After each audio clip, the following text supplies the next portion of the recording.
Cinquième DeFi review, et aujourd'hui je m'attaque à Yield Finance ou YieldFi, peu importe, un protocole qui émet son stablecoin, qui génère des intérêts. Il y a une tonne de projets similaires en ce moment sur le marché crypto, sur la DeFi, c'est complètement fou.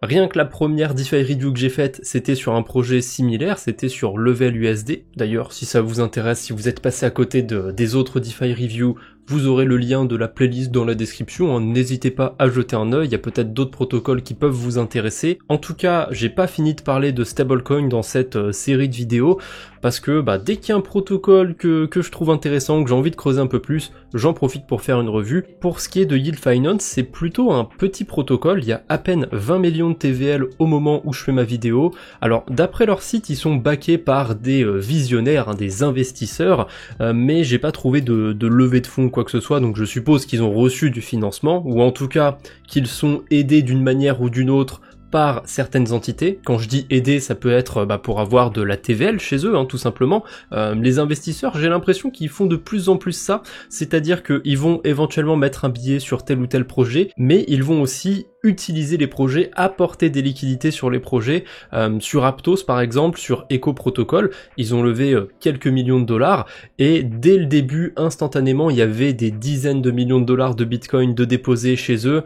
Ça sent quand même l'argent des VC, donc je sais pas, j'ai l'impression qu'il y a cette nouvelle tendance des investisseurs qui mettent un billet sur le projet, mais qui aussi s'investissent réellement sur le projet avec leur trésorerie, peu importe, ça c'est pas mon problème, c'est pas mes oignons. Donc qu'est-ce que ça donne Yield Finance? A priori, ils ont été audités 3 fois, j'ai jeté un œil rapide. C'est un petit peu de la triche de dire qu'ils ont été audités 3 fois, parce que il y a eu 2 audits sur la V1, sur les contrats de la V1, et un audit sur les contrats de la V2. Je connais pas trop le protocole, donc peut-être qu'il y a des trucs qui utilisent encore la V1, c'est cool, ça a été audité, mais bon, je suppose que s'il y a cette fameuse V2, la plupart des choses qu'on va utiliser autour du protocole, ça va reposer sur cette V2. J'ai pas été voir les audits en détail. Bon, en général, on n'apprend pas grand chose d'alarmant, on va dire, à part si le rapport fait 5 pages et qu'il y a quasiment aucune information, il ne devrait pas y avoir trop de problèmes. Ouais, voilà. Le rapport fait une vingtaine de pages, ils ont parlé un petit peu de leurs trouvailles. Alors, qu'est-ce qu'ils ont trouvé dans cet audit? Au total, ils ont trouvé 29 failles. Alors, attention, parce qu'il y a des failles qui sont vraiment pas importantes, qui ont aucun intérêt. Par exemple, il y en a 10 qui sont informationnels, 7 qui sont en faible risque, 5 qui sont en risque modéré, une avec un risque élevé et 2 avec des risques critiques quand même. Et il y a aussi 4 failles au niveau des optimisations de gaz. Donc ils ont trouvé quand même pas mal de choses dans leur audit, mine de rien. Ils ont bien fait de se faire auditer, on va dire, parce que j'ai l'impression qu'ils s'étaient précipités un petit peu. En général, dans les audits, c'est vrai que je vois pas autant de trucs qui sont remontés. Après, il n'y a pas toujours les gas optimization dans les audits, ça dépend des boîtes qui vont faire les audits. Bref, en dessous, ils détaillent tout ce qui a été trouvé. Je suis pas un gros spécialiste quand on rentre un peu dans les entrailles de la DeFi, quand on rentre dans le code et compagnie, donc pour ceux que ça intéresse, allez jeter un œil sur l'audit, évidemment. Si vous avez les compétences techniques, c'est toujours mieux de les utiliser pour s'assurer un peu de la crédibilité d'un projet, on va dire. Mais bon, moi je me fie vraiment à ce que je vois. Il y a des failles qui ont été trouvées, tout a été corrigé, évidemment. Ils vont pas s'amuser à laisser des failles critiques sur leur protocole, mais quand même, pas mal de trucs qui ont été trouvés. En général, j'en vois un peu moins sur les audits. Après, comme d'habitude, il n'y a pas de risque zéro sur la DeFi, et un audit, ça garantit pas qu'il y a aucune faille. C'est juste qu'il y en a certaines qui ont été trouvées, qui sont peut-être évidentes pour certaines personnes, mais on peut toujours passer à côté de quelque chose. J'ai quelques USDC dans mon portefeuille, c'est le portefeuille Degen d'ailleurs de la chaîne YouTube, donc ça va me permettre d'interagir un petit peu avec le protocole. On voit qu'on peut minter des YUSD, ça va être le stablecoin de ce protocole, et je l'ai pas encore introduit jusqu'ici, mais on l'a vu sur la page d'accueil, c'est un stablecoin qui génère un rendement natif qui est pas dégueu, 10,71%, c'est un très bon rendement honnêtement pour un stablecoin natif. Je sais pas encore comment il génère du rendement, on va aller voir ça en détail, mais je connais l'USDX par exemple, je connais l'USDE d'Ethena, qu'est-ce qu'on a d'autre? Le level USD aussi, même si lui il va pas chercher du rendement avec du delta neutre, là À mon avis, le YUSD, il va générer du rendement avec du delta neutre pour avoir un rendement comme ça. Et 10% c'est quand même pas mal, parce que j'ai cité l'USDX et l'USDE, c'est deux stablecoins qui vont générer du rendement comme ça, et ils sont plus autour de 3 à 7%. On va donner une fourchette assez large, parce que ça change de temps en temps, parfois ça peut même être un peu plus de 7%, un peu moins. Forcément aussi, quand un protocole est petit, il va avoir tendance à, on va dire, donner tout ce qu'il peut donner aux utilisateurs. C'est un petit peu un produit d'appel au début, hein. Il essaye d'attirer les liquidités, les utilisateurs avec le meilleur rendement qu'il peut générer, on va dire, et ensuite avec le temps, ils vont se garder une petite part pour eux, évidemment, c'est toujours comme ça, et c'est pour ça que sur Ethena par exemple, malgré que ce soit un stablecoin avec des milliards derrière, on n'a pas 10% d'intérêt sur l'USDE natif. Mais bon, là, 10% sur du YUSD, c'est pas impossible, va quand même falloir regarder en détail comment ça fonctionne. Je vais m'intéresser aussi au mécanisme pour minter, pour aussi le mécanisme de rédemption pour échanger des YUSD en USDC. Déjà, c'est une très bonne chose. Ce mécanisme de rédemption a l'air d'exister et je suppose qu'il est fonctionnel, mais on va quand même vérifier en détail. J'ai swappé contre des YUSD et je testerai le mécanisme de rédemption, pardon, je bafouille un petit peu.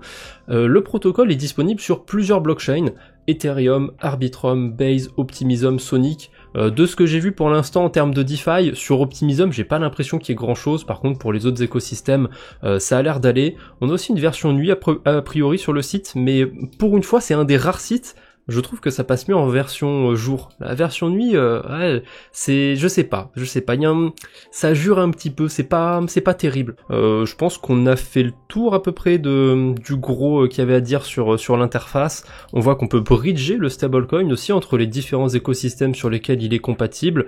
A priori, ça utilise Chainlink, ça doit utiliser, je l'ai vu vite fait dans l'audit, voilà, ça parlait du CCIP, ça utilise le CCIP de Chainlink, donc il y a Layer 0 qui est très connu, où on peut bridger des tokens avec leur standard, mais il y a aussi Chainlink qui permet de bridger, d'échanger des tokens entre plusieurs écosystèmes. On a El Famoso parrainage, comme sur tout ce genre de protocole, ça vient de pair en fait avec le délire d'avoir un produit d'appel, un produit qui donne un rendement sympathique. Si en plus de ça on a un bonus en invitant d'autres personnes, voilà, ça peut potentiellement leur permettre de grandir plus vite. Si ça vous intéresse, vous avez mon code à l'écran, mais comme je dis de temps en temps sur ces formats de vidéo, le mieux à faire c'est de se parrainer soi-même. Voilà, vous avez 2 portefeuilles et vous vous auto-parrainez, ça vous permet d'avoir un peu plus de points, sait-on jamais, ça pourra peut-être faire la différence sur un potentiel airdrop. L'onglet DeFi, dessus on va retrouver ce qu'on peut faire avec leur stablecoin, donc on n'a pas l'air d'avoir de tri, dommage, j'aurais bien aimé avoir un petit filtre pour mettre uniquement les activités sur un écosystème ou un autre. Bon, en tout cas, on a un Vault qui devrait bientôt arriver avec un rendement annoncé de 22%. Alors, je sais pas trop comment c'est calculé. Ah, c'est écrit en dessous. Alors, ça consiste à un rendement natif de 15% et un rendement estimé de 7% via des airdrops. En plus, ça permet de farmer un maximum de points parce qu'évidemment, avec ce genre de protocole, avec ce genre de stablecoin, on a des systèmes à points.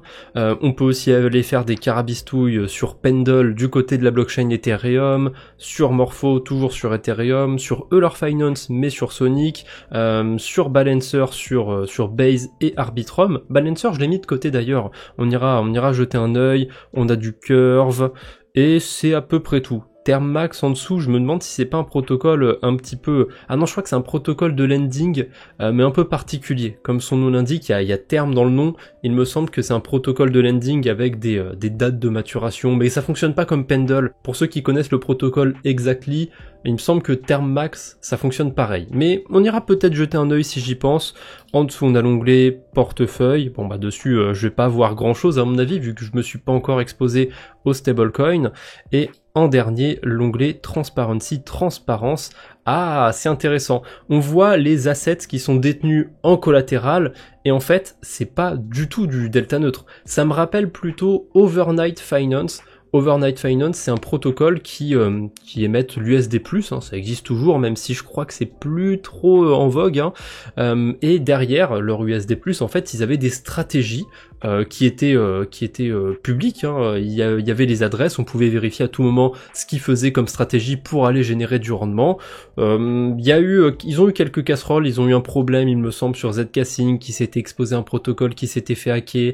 Bref, sur le papier, c'est sympathique, ce genre de protocole, parce que ça permet d'avoir accès pour les plus débutants ou pour ceux qui n'ont pas spécialement le temps à des stratégies plus ou moins complexes facilement, mais le problème c'est que on va forcément devoir faire confiance à plus de protocoles, amener plus de risques sur ce genre de stratégie. Donc forcément, s'il y a plus de risques, ça peut être moins intéressant pour certains. Est-ce que vous êtes prêt à vous exposer à plusieurs protocoles comme ça pour un rendement de 10% annualisé, ou est-ce que c'est peut-être un peu trop de risque pour vous? Chacun a sa balance du risque. En tout cas, c'est comme ça qu'ils vont générer du rendement. Ils ont quoi du coup? Des stablecoins sur Pendle, sur Stream Finance. Ça me dit quelque chose de nom, mais Stream Finance, je sais pas ce qu'il y a en ce moment comme APR là-bas. Curve, Equilibria, c'est un protocole qui vient par-dessus Pendle, donc pour moi c'est une double exposition à Pendle. Euler, Morpho, un petit peu de stable, et je sais pas pourquoi il y a 7$ qui traînent sur Morpho, sur Base. Ok. Et avec tout ce beau monde, ils arrivent à générer 10% APY sur le YUSD. Ce qui m'étonne en fait, c'est que là, quand on regarde la TVL, il y a à peu près 20 millions de dollars d'YUSD, 20 millions de TVL sur ce stablecoin, mais sur les assets qui travaillent, on est à peine à la moitié. Donc est-ce que je loupe quelque chose? Ça me paraît un peu curieux, je sais pas. Parce que pour ceux qui se rappellent du level USD, dans ce cas-là, tout le collatéral était déposé sur un protocole généré du rendement, mais ça utilisait basiquement AAV, donc on n'était pas sur un rendement très élevé, mais comme tous les stablecoins n'étaient pas en version stakée, il y en avait à peu près un quart ou un cinquième, ça permettait à ceux qui stakaient d'avoir le rendement de ceux qui allaient pas staker pour eux, on va dire, donc d'avoir un meilleur rendement en ayant en contrepartie que AAV derrière. De ce côté-là, c'était pas mal sur Level USD. J'avais retrouvé un autre problème sur le protocole, ça je vous en dis pas plus, allez voir la review si vous ne l'avez pas vu. Là c'est l'inverse, et ça me paraît bizarre. Ils ont moins d'argent qui travaille, mais ils arrivent à générer un bon rendement pour tout le monde, parce qu'on n'a pas deux stablecoins, il n'y a qu'un seul stablecoin sur Yield Finance, c'est le YUSD, et à ma connaissance, il n'y a pas moyen d'avoir un SYUSD, enfin il y a vraiment que celui-là, et sa valeur augmente avec le temps. On le voit sur le site, en ce moment le taux de change c'est 1 YUSD égale 1,087$. Donc sa valeur monte avec le temps, hein. Si je viens dans 2 semaines, dans 1 mois, ce sera probablement 1,09, 1,10, etc. Tant que tout se passe bien évidemment. Après, je me rappelle qu'ils sont soutenus par des investisseurs, donc peut-être que dans la TVL, ils comptent aussi les thunes posées par les investisseurs, je pense que vous voyez où je veux en venir, donc c'est peut-être pour ça qu'on a 10% d'intérêt, peut-être que il y a des YUSD, il y a des fonds derrière qui vont pas spécialement générer d'intérêt, je sais pas trop de ce côté-là, c'est un peu curieux. Après on peut aller vérifier les adresses, on peut aller voir combien il y a dessus, ça pour le coup c'est cool, c'est vraiment le minimum syndical, hein. Donner au moins les adresses d'e-bank pour voir comment travaille le collatéral. Là j'ai pas les mêmes choses, j'ai 18 millions de dollars sur cette adresse et 1 million sur celle-ci, donc on arrive à peu près à 2 millions de dollars. On est sur le collatéral qu'on a bien sur Yield Finance. Alors sur l'adresse avec 1 million et des poussières, on a des USDC déposés sur Curve, et je vois que c'est la pool YUSD USDC. Et on a aussi Equilibria avec c'est une pool de liquidité USDC et le principal token YUSD. Pareil, Pendle aussi sur le YUSD, sur le Yield token en plus, qui plus est, dis donc. Ok, curieux de retrouver le stablecoin en question dans son propre collatéral. C'est pas la première fois que je vois ça. Ça veut pas dire que ça va se péter la gueule, mais bon. On a quoi sur l'autre wallet où il y a l'air d'y avoir le gros des liquidités? Ici, on retrouve 3,8 millions de dollars stakés chez Resolve. Ça, c'était pas noté du côté du collatéral. Donc en fait, sur leur page, mince c'est pas celle-ci, sur leur page, il manque bêtement des sources de revenus. En fait, il y a bien tous les YUSD, enfin tout le collatéral qui génère du rendement, c'est juste que sur leur page, il n'y a pas tout qui est affiché. Ok, donc c'est juste un problème sur la page, ça me rassure un petit peu. Sur Pendle, bon, Pendle, en ce moment, on peut choper du 10% fixe sur des principal tokens très facilement. C'était même un peu plus de 10%, là ça descend un petit peu les rendements je trouve sur Pendle depuis quelques semaines, quelques mois. C'est cool, mais par contre, là ils sont exposés à plein de stablecoins différents. Ils sont exposés à MEV Capital, le M-Edge, je vois pas ce que c'est, le CUSDO, j'ai oublié le nom du protocole, mais je vois quel stablecoin c'est, Syrup USDC, c'est Syrup Finance, l'USDF de Falcon, tiens, on retrouve le Level USD dont j'ai parlé dans la première DeFi Review et le CS USDL. Donc ça fait quand même pas mal de risques qu'on retrouve juste du côté de Pendle. Certes, ça fait pas mal de risques, mais on dit toujours que quand on fait de la DeFi, c'est bien de pas mettre tous ses œufs dans le même panier. Et sur ce point-là, ils montrent quand même l'exemple, ils mettent pas tous leurs œufs dans le même panier. Ensuite, on a Stream Finance, ok, ils ont déposé des USDC dessus. Je vais ouvrir vite fait Stream Finance pour voir ce qu'on a comme rendement là-dessus. Donc a priori, on dépose des liquidités pour recevoir du XETH, du XBTC ou du XUSD. En l'occurrence, comme on parle de stablecoin, c'est pour le XUSD, il y a 18% d'intérêt. C'est presque une double DeFi review que je suis en train de faire parce que là, je me retrouve à creuser un petit peu du côté de Stream Finance. Ils sont aussi transparents, pour le coup, il y a l'air d'y avoir leur D-Bank. Ok, Stream Finance, j'ai trouvé leur portefeuille a priori. Donc c'est le wallet principal de Stream Finance, blablabla. Ah oui, là ils sont sur plein de protocoles. Oh, on les retrouve sur Etherlink. Et je vous aurais pas parlé d'Etherlink il y a pas si longtemps, comme quoi, on retrouve un petit peu de tout. On a du Hyper EVM, on a du Avalanche. Forcément, la Stream, j'ai vu qu'ils avaient 50 millions en collatéral. Ils vont chercher un petit peu partout du rendement. Ok, pourquoi pas. Ils vont faire aussi des boucles sur Morpho et compagnie. Stream, je vais me le mettre de côté, peut-être qu'il y aura une DeFi review là-dessus, c'était pas prévu, mais ok, ça a l'air intéressant, Stream Finance. On en revient au portefeuille de YieldFi. Donc ils sont aussi exposés au level USD directement. Ils sont exposés au stablecoin de Rings, le SCUSD. Ils sont exposés sur Curve, sur Equilibria, sur Euler, sur Morpho. Bon, sans suite le reste, on l'a vu sur leur page.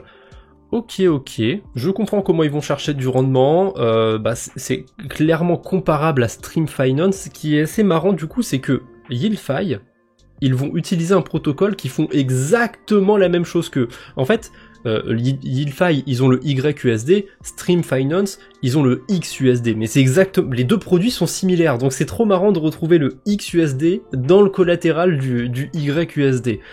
C'est pas non plus si grave, ils vont chercher du rendement comme ils peuvent, mais ok, je m'attendais pas à voir ce genre de choses. Ça reste quand même un protocole un peu dégène. Bon, moi, sachant que c'est quelque chose que je pourrais faire de mon côté, si on me filerait 5, 10, 50 millions à gérer sur la DeFi, je dis pas que je ferais exactement la même chose que Stream ou que Yield Finance, mais ça ressemblerait un petit peu à ça. Enfin, j'essaierais de me diversifier sur des gros protocoles. Donc, je peux pas jeter la pierre à Yield Finance. Je pense qu'avec une somme similaire entre les mains, je ferais exactement, enfin peut-être pas exactement la même chose, mais vous avez compris l'idée. Je ferais des choses similaires. Donc maintenant, il me reste plus qu'à voir si tout fonctionne bien sur le protocole. Donc je vais m'exposer un petit peu au YUSD. Je vais utiliser 30 USDC. C'est vraiment juste histoire d'eux. Donc le mieux à faire. Tiens, d'ailleurs, peut-être qu'il y a de l'arbitrage sur le YUSD. J'allais dire le mieux à faire si on veut s'exposer à ce stablecoin, c'est de pas en acheter sur le marché primaire, de pas en acheter sur leur site, de pas aller en minter, parce que comme on le retrouve dans des pools de liquidité sur Balancer par exemple, peut-être que il y a un léger dépeg, qu'il y a un avantage à l'acheter sur le marché secondaire. On va vérifier, je vais faire la petite simulation. Donc là, je vais échanger 30 USDC contre 27,58 YUSD. Alors, sur Balancer, ça donne quoi vite fait si sur Base, je veux échanger des USDC contre des YUSD? Alors, je suppose que c'est lui. Pourquoi il y en a deux? 30 USDC vers des YUSD, j'en reçois 27,58. Bon, c'est sensiblement la même quantité que j'ai reçue sur le site. J'en ai eu 27,58 justement. 30 USDC, ouais c'est ça. Donc il n'y a pas l'air d'y avoir d'arbitrage faisable pour l'instant. Et tiens, j'ai échangé 30 USDC et l'APY a tout de suite baissé. Est-ce que ça a pris en compte les 30 $ que j'ai déposés? Ça fait un impact significatif, 30 $ sur 19 millions de dollars de collatéral. Vu que là, il y a 30 $ qui ont été rajoutés dans le collatéral et qui sont pas encore en train de travailler, visiblement ça a eu un impact direct sur l'APY qui est affiché. Ok, pourquoi pas. On a du coup l'onglet de rédemption, je vais essayer de voir si tout fonctionne bien. Forcément je peux pas traverser le temps, donc je vous mettrai dans la description si la rédemption a bien fonctionné, si j'ai bien pu récupérer mes USDC, ou si jamais je tarde à faire le montage de cette vidéo, je vous ferai une petite coupure et je vous dirai si j'ai bien récupéré mes USDC, mais je m'en fais pas trop. Le mécanisme de rédemption, c'est écrit juste en dessous, évidemment comme j'ai déjà ouvert la page, on le voit pas, mais il faut attendre jusqu'à 1 semaine pour récupérer son collatéral. D'ailleurs, là je suis sur Base, on peut mettre que des USDC en collatéral, mais j'ai vu que selon les blockchains, on peut mettre d'autres stablecoins. Je vais revenir là-dessus vite fait, tac, je reviens sur l'onglet Mint, je vais me mettre sur Ethereum. Donc si je me mets sur Ethereum, j'ai accès, voilà, je peux choisir plusieurs stablecoins, je peux même déposer des principal tokens de Pendle, ok, pourquoi pas, tant qu'à faire, hein, comme ça leur donne directement du collatéral avec lequel ils peuvent travailler. On a le level USD aussi en bas, ok, on a l'embarras du choix sur Ethereum. Sur Arbitrum, on a le choix entre USDC, USDT. Optimism, j'allais dire, je suppose que c'est pareil. Et Sonic, à mon avis, on a le choix avec de l'USDC et du SCUSD. Je suis quasiment sûr. Ah non, que de l'USDC. Ok, je me suis fait avoir pour Sonic. Petit update par rapport au mécanisme de rédemption, les tokens sont arrivés à peu près un jour plus tôt que prévu, donc ça s'est encore mieux passé que ce que je l'imaginais, et en plus quand on va sur le site maintenant, dans l'onglet rédemption, ça dit que 98% des rédemptions sont faits sous 24 heures. Il me semble que ça y était pas ça avant, enfin peu importe, je voulais juste faire une petite coupure pour dire que ça se passait très bien. Je vous laisse avec le reste de la vidéo. Bon, je reviens un instant sur Balancer, parce que du coup, je voulais bridger des YUSD, mais il m'en faut pour ça. Donc, je vais les échanger ici, hein, tant qu'à faire. On a vu que le mécanisme de Mint avait l'air de bien fonctionner. On va voir hein, si sur Balancer ça fonctionne bien, mais je dis ça, c'est un peu débile. Hein. J'ai déjà fait des swaps sur Balancer, sur des agrégateurs, ça marche bien. Et oui, c'est toujours mieux d'échanger un stablecoin ou n'importe quel token sur un agrégateur, mais j'avais la flemme de récupérer l'adresse de contrat du YUSD. En plus, je peux la trouver facilement. Quand on utilise Balancer, quand j'échange des tokens, ça met les adresses des contrats directement dans l'URL. Donc là, je peux copier l'adresse du YUSD a priori et aller l'ajouter sur Jumper, voilà, parce que le YUSD, si je le cherche, il est pas sur Jumper et j'avais la flemme de l'ajouter, donc c'est pour ça que j'ai fait mon swap sur Balancer. J'avais pas envie de m'embêter, je savais qu'il était déjà répertorié ici, parce que on a une pool de liquidité sur Balancer, assez peu de TVL par contre, hein. Il y a 166 000 $ de TVL, YUSD, USDC, on en a une aussi sur Arbitrum, et pour le coup, c'est pas une mauvaise pool de liquidité, mais il faut surtout pas s'y exposer avec du YUSD. Pourquoi c'est une mauvaise idée? Parce que le YUSD, il génère de base 10% d'intérêt annualisé. Donc pour Base, ça va, on a un APR de 22%, on est payé en bonne partie avec des intérêts bonus en token OP,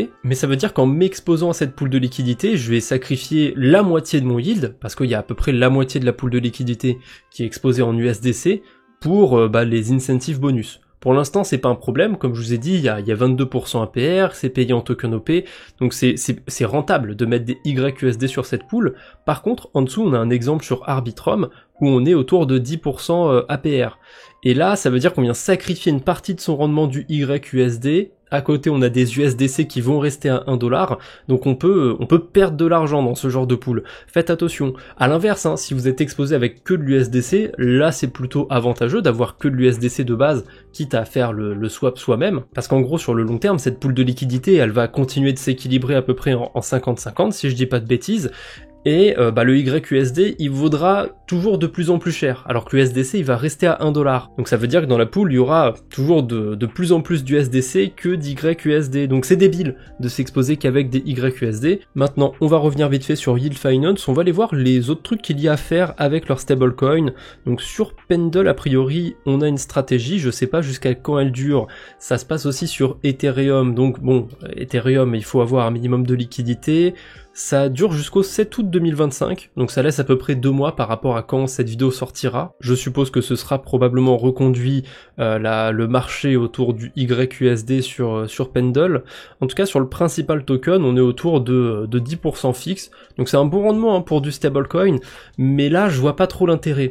En fait, si je viens m'exposer sur Pendle, si je viens mettre 1000 YUSD par exemple, je vais pouvoir avoir un rendement fixe de 10%. Ça c'est bien parce que je peux pas prédire comment le rendement va évoluer sur YieldFi. Actuellement il est à 10%, mais peut-être que demain il va tomber à 5%, voilà, on sait pas pourquoi, ils vont s'exposer qu'à des protocoles qui rapportent aucun rendement, ça va tomber à 5%, ben là, je serai avantagé sur Pendle, parce qu'en étant exposé au principal token, je vais rester à 10%. Mais si demain, le YUSD, il est toujours à 10% d'intérêt, et qu'après-demain, c'est le cas, et qu'après-après-demain, c'est le cas, et que pendant 68 jours, c'est le cas, ben en fait, j'ai aucun intérêt à m'exposer au principal token, parce que je vais juste me rajouter un risque supplémentaire, le risque de Pendle, autant juste détenir des YUSD sur mon portefeuille.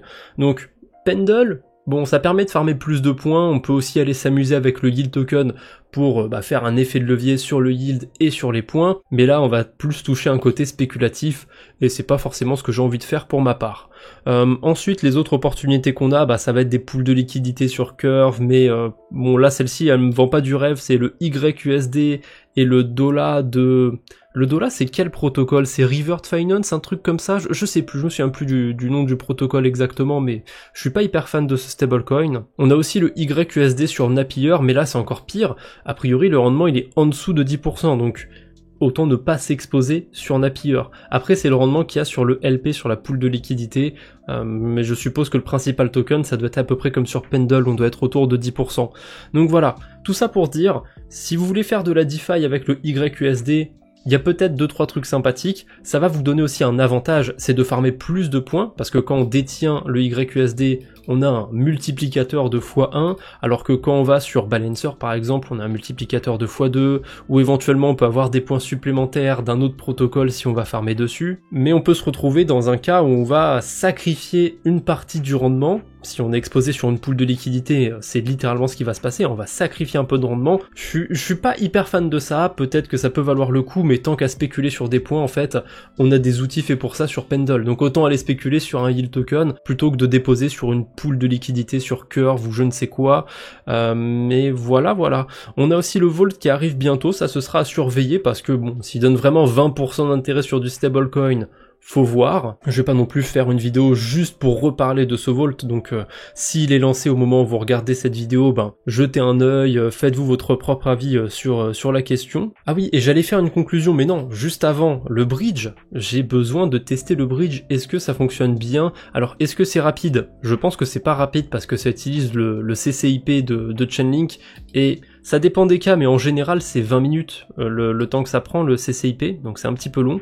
Là je vais échanger mes YUSD, ça va même me coûter 10 centimes de frais en Ether pour les passer de Base à Optimism. Le système de frais c'est un petit peu comme Layer 0, on a besoin du gas token de l'écosystème depuis lequel on part pour payer les frais, et voilà, comme je disais, le CCIP, le problème de ce bridge c'est que ça prend environ 20 minutes, c'est un petit peu long. Alors on n'est pas toujours pressé sur la DeFi, et puis 20 minutes c'est pas non plus une éternité, mais quand à côté on a des techs qui permettent de littéralement bridger en un claquement de doigts, c'est quand même long 20 minutes à côté. En tout cas, je m'en fais pas trop, je vais recevoir mes YUSD sur Optimism, et je crois que je vais les rebridger ensuite derrière, après cette vidéo, parce que je suis pas sûr qu'il y ait des liquidités sur Optimism. En tout cas, pour faire une petite conclusion autour de ce protocole, je dois dire que je suis pas effrayé. Moi, ça me fait pas peur. Quand je regarde le collatéral, c'est clairement quelque chose que je pourrais faire. Après, c'est parce que j'ai une approche assez active sur la DeFi. J'ai tendance à pas être passif. Moi, ça m'amuse. J'aime bien aller chercher les protocoles, aller chercher les rendements. Donc, c'est un protocole qui me ressemble bien. Après, j'aime bien le faire moi-même, d'aller chercher du rendement. Donc à la limite, ça peut être bien pour me diversifier un petit peu, pour spéculer sur l'airdrop, Yield Finance, mais c'est tout. Je pense que le protocole est sympathique pour ceux qui veulent s'intéresser à ce genre de stratégie ou d'aller chercher du rendement sur la DeFi, sauf qu'ils ont pas spécialement le temps, pas spécialement l'envie de trop creuser. Voilà, là ça permet de déléguer ce boulot-là. Alors il y a quand même quelques contreparties. Si on veut sortir ses liquidités, le mieux à faire, ça va être d'utiliser le mécanisme de rédemption.